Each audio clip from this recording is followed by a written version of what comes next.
Relatives whose actual existence had been unknown to me came forward. Some of these people appeared in person on the home doorstep a day or two prior to the ceremony. Poor Libby had to put up with much more than I did.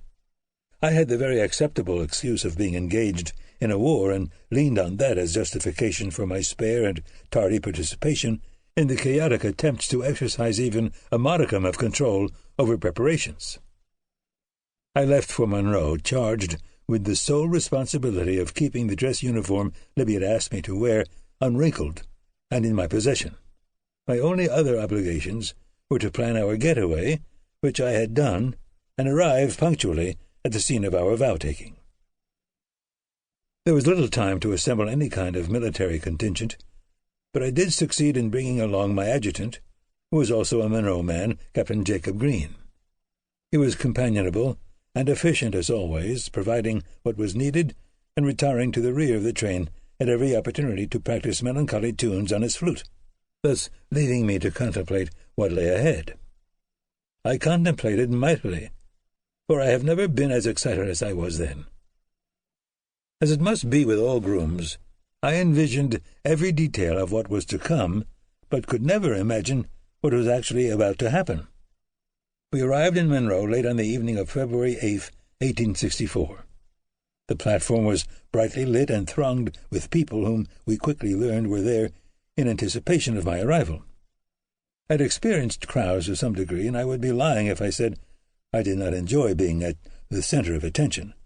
But I was already absorbed by pure emotion on the eve of my marriage, and did not think I could bear up under the demands of a well-intentioned mob, the majority of whom were bound to be strangers.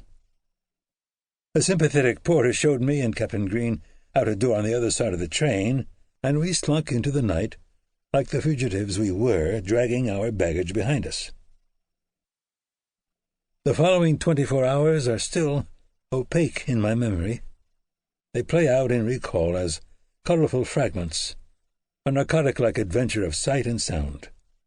My mother's incessant weeping through all the excitement, Tom standing by, a bewildered combination of envy and adulation, my father lurching in and out of shadow with odd questions and childish pronouncements. "I've been married 2 times. My sister Lydia and her friends scurrying everywhere like nervous birds, little Audie Reed, my nephew, clinging to some part of my uniform through every waking hour. And I, old Curly at 24, sitting impatiently in the madness, wanting to be married, and nothing else." People from surrounding communities had come to Monroe in droves. I could never understand, I still don't, how so many people could want to be part of an event with which they have so little connection. I know that the most ordinary citizen can possess a weird desire for the magic dust of celebrity, and while I could enumerate the individual causes of such a craving, I still cannot account for the phenomenon itself.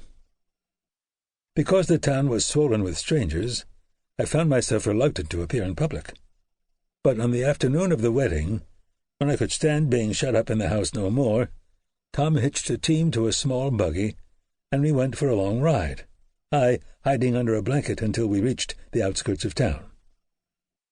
Tom knows my needs as well as anyone, and on that special day he rightly perceived that I was starved for the oxygen of open space. We didn't talk a lot, and when we did, it was mostly superficial. Even so, I detected an undercurrent in Tom's remarks that bespoke a strange duality in his attitude toward me that is present even to this day. Tom would give his life to protect mine.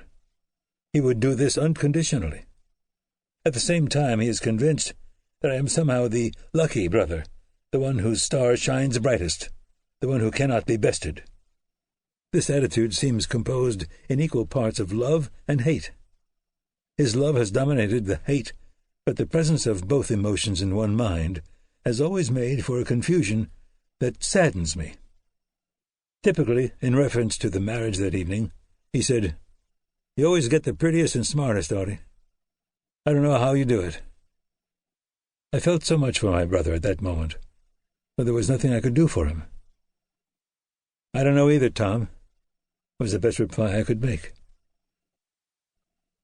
Never have I wanted something to become history so badly.